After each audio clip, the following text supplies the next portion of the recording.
Leçon 10, ni la particule de cible. On voit enfin une nouvelle particule. Voilà, ça va être ni particule de cible. Alors cible, ça peut paraître un peu bizarre. On va revenir exactement sur ce que c'est juste après. Avant ça, je vais vous introduire un petit mot qui se lit uchi. Uchi, ça veut dire le foyer, la famille ou la maison. J'ai entendu la maison, ma maison. Hein. C'est vraiment pas la maison des autres, ça va être ma maison. Il faut savoir que uchi, souvent, il va être écrit en hiragana comme ceci, mais qu'il y a deux kanji qui sont associés. Le premier kanji, c'est le kanji de la maison. Alors, je vous les montre. Vous n'avez pas besoin de les apprendre pour le moment. On les reverra en temps et en heure.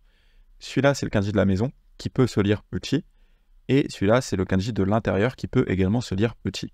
Donc, vous voyez que la maison et l'intérieur sont deux kanji qui peuvent être utilisés pour écrire uchi. Maintenant, en pratique, on l'écrira très souvent en hiragana. C'est pour vous montrer l'idée, en fait, que uchi, c'est vraiment la maison, l'intérieur. L'intérieur, sous-entendu, mon cercle familial, mon foyer à moi. Donc, par exemple, si je dis watashi wa uchi ni iru. Watashi wa uchi ni iru. Watashi wa me concernant. Et là, on a uchi ni. Donc, on a le uchi qu'on a vu, le foyer, et on a le ni qui est notre particule que l'on va étudier aujourd'hui. Ni, ça indique la cible du verbe. Le verbe ici qu'on a, c'est iru. Donc, iru, on l'a vu dans la leçon d'avant, c'est exister quelque part, le être de présence. Et le ni, ça permet d'indiquer la cible. Donc là, ça nous dit que la cible, c'est la maison. Donc, watashi wa, c'est juste me concernant. Donc, me concernant, maison, cible, être. Et ça, qu'est-ce que ça veut dire? En fait, l'idée de cible en japonais, il faut vraiment voir, voilà, comme une cible, vous voyez, là, la flèche, elle se plante quelque part. Donc, vous pouvez voir ça comme une cible, ça sera très utilisé pour notamment tout ce qui est verbe de mouvement, mais une cible, c'est finalement le point fixe auquel on se colle.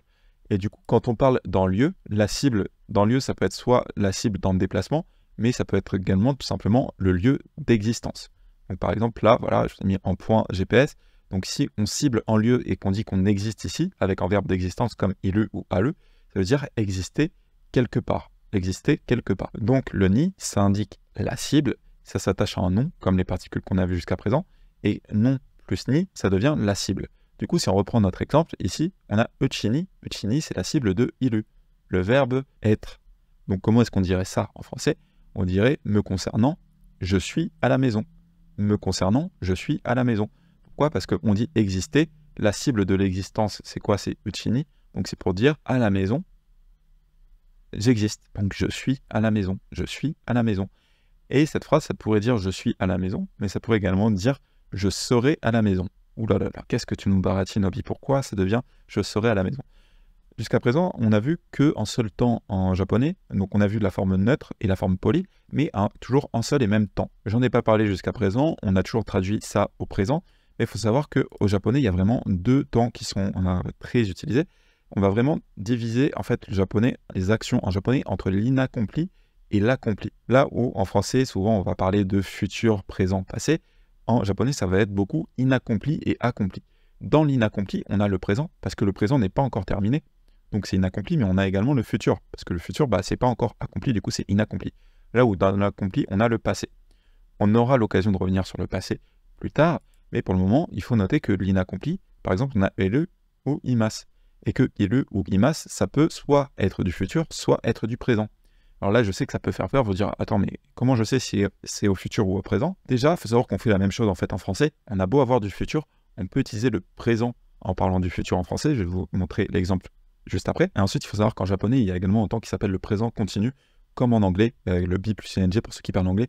Il y a un temps similaire en japonais qu'on verra plus tard pour dire être en train de faire quelque chose, donc pour vraiment ancrer dans le présent actuel. On y reviendra. Mais cette notion de présent et futur qui peut se mélanger, en vrai, en français, vous allez voir, on fait la même chose. Pour clarifier le tout, en japonais, on peut préciser le temps. Par exemple, ici, j'ai mis ima.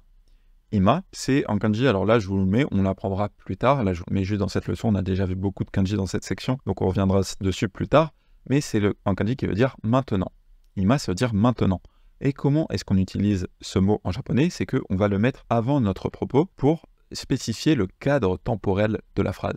Donc si je dis ima watashi wa uchi ni iru, ça veut dire maintenant, je suis à la maison. Je suis à la maison actuellement. Maintenant, je suis à la maison.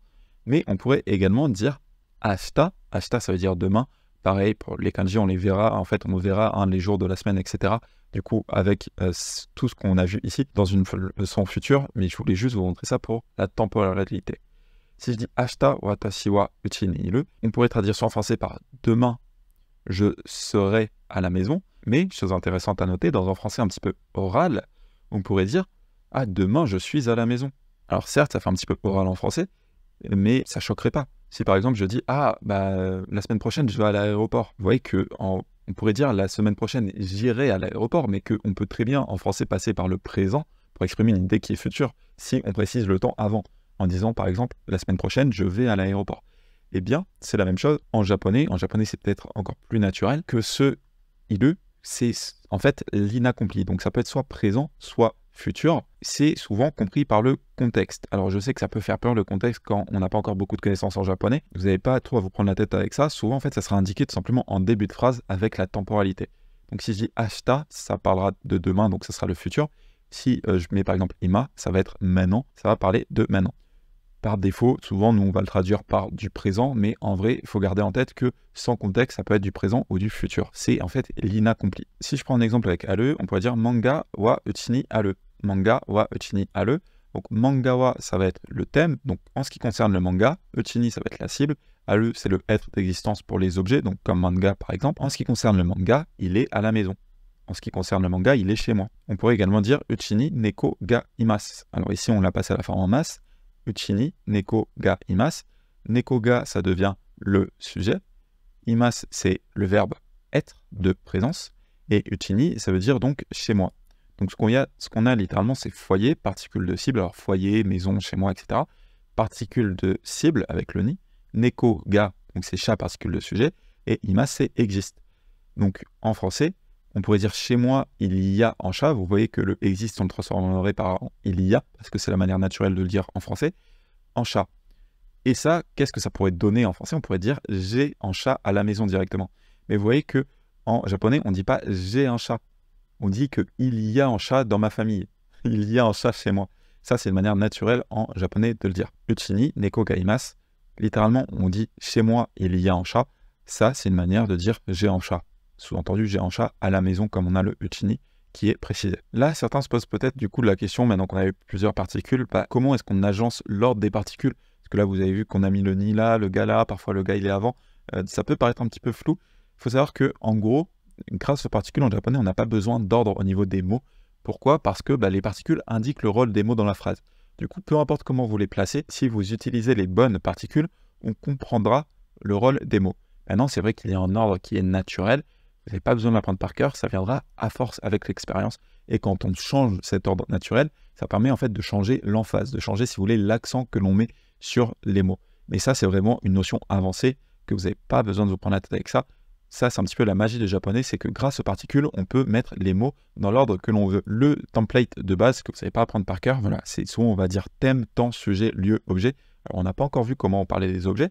Le lieu, on a vu qu'on pouvait indiquer par exemple la cible avec le ni. Le sujet, on a vu que c'était ga. Le temps, on a vu qu'on plaçait juste, par exemple, ima ou ashita, voilà, en début de phrase. Et juste la chose que je vous encourage à quand même bien observer, c'est que le verbe en japonais arrive tout le temps à la fin. Ça, c'est vraiment la seule règle qui ne change pas, c'est que le verbe arrive toujours à la fin de la phrase, ou plutôt de la proposition. C'est-à-dire que quand vous placez en verbe, ça marque la fin d'une proposition en japonais. Vous n'avez pas à l'apprendre par cœur, c'est juste voilà, pour ceux qui se posaient la question et qui se demandaient si l'ordre était important. Simplifié, on va dire que non, l'ordre n'est pas important. Observez juste comment les mots arrivent et ça vous viendra naturellement. On pourra en reparler si vous voulez quand vous aurez un niveau un petit peu plus avancé avec plus d'expérience. Pour résumer la leçon numéro 10, ni, ça indique la cible. Ça, je vous encourage vraiment à retenir que ni, ça indique la cible. C'est vraiment l'idée qui va rendre ni facile. Ni, c'est une particule assez compliquée et l'erreur que beaucoup font, beaucoup de sites ou manuels font, c'est qu'on enseigne toutes les fonctions de ni d'un coup. Il faut savoir que ni, ça a énormément de fonctions, comme je dis, plus de fonctions que nous verrons plus tard. En fait, ça a énormément de fonctions qui dérivent de cette idée de cible. Mais si vous voyez tout d'un coup, ça fait beaucoup et vous avez l'impression que ni fait 10 milliards de choses, alors qu'en vrai, l'idée fondamentale, c'est vraiment la cible.